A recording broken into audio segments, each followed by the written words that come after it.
Selamat pagi saudari-saudara, ibu bapak terkasih dalam Kristus Yesus. Marilah kita persiapkan hati kita untuk mendengarkan firman Tuhan. Kita berdoa. Damai sejahtera Allah yang melampaui segala akal, itulah yang kiranya memelihara hati dan pikiranmu di dalam Kristus Yesus Tuhan kita. Amin. Ibu bapak saudari-saudara terkasih, firman Tuhan bagi kita hari ini dalam sapaan firman hari Senin 11 Agustus 2025 diambil dari kitab Yohanes pasal 20 ayat 28. Thomas menjawab dia, "Ya Tuhanku dan Allahku." Demikian firman Tuhan. Saudari-saudara yang terkasih dalam Kristus Yesus, salah seorang murid Tuhan Yesus yang karena sikapnya jadi begitu terkenal. Namanya adalah Thomas atau Rasul Thomas. Hanya Thomas satu-satunya murid Yesus yang ragu-ragu akan berita bahwa Yesus Kristus telah bangkit. Padahal kita tahu ketika Thomas dan para murid mengikuti kemana Tuhan Yesus berjalan dan melayani, kita tahu bahwa para murid sudah pernah menyaksikan orang-orang yang dibangkitkan Yesus dari kematian sebelumnya.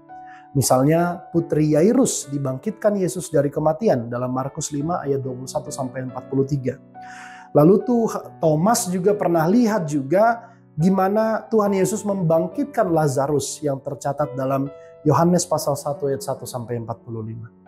Artinya sudah pernah kok para murid melihat Tuhan Yesus membangkitkan seseorang dari kematian, termasuk Thomas.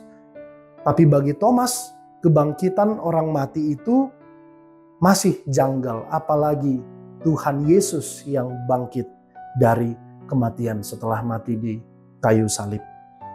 Thomas memerlukan sebuah sentuhan yang nyata agar kemudian dia percaya.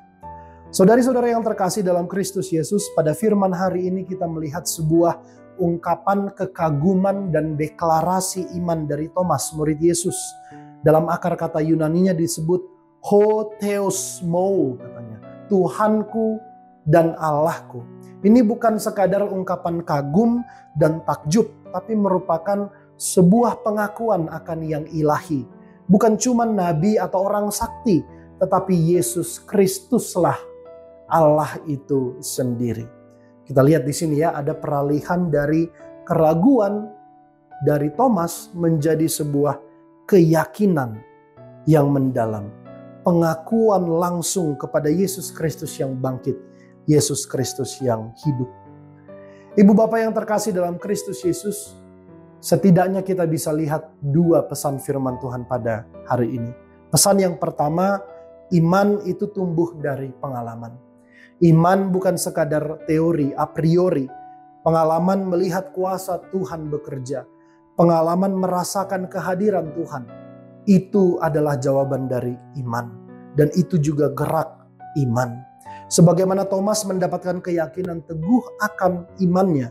Karena dia telah benar-benar menyaksikan Yesus yang bangkit. Menyentuh tubuh Yesus, luka Yesus.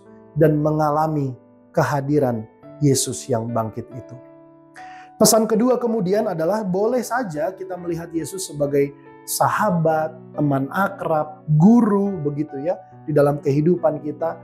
Tetapi penting kita untuk mengingat bahwa Yesus Kristus adalah Tuhan dan Allah kita.